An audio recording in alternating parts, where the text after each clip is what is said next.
Welcome to Burlap Teachers. Enjoy the video. You start by getting the host Ps4 ready and the guest account online. First, make sure the host Ps4 is signed into PSN and set as the primary console for the host account. This allows Shareplay. Once done, enable remote play and check network settings. Use wired Ethernet if possible for lower latency. You should also connect a DualShock 4 controller and ensure the guest has a Ps4 with PSN access. This gets everything primed, so you can initiate. You now create a party with the friend you want to share with and open the party screen. From there, select Start Shareplay and pick the mode. Either hand over controller so they play on your game, or play a game together if the title supports local multiplayer. Make sure to check the video quality setting, lower resolution if latency spikes.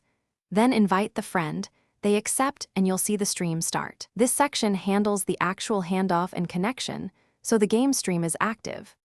You finish by managing controls and wrapping up the session. To return control, open the Shareplay menu and select End Shareplay or Switch Controller. This returns the pad to you instantly. If you experience lag or disconnects, reduce stream quality, use wired Ethernet, and close background downloads or apps.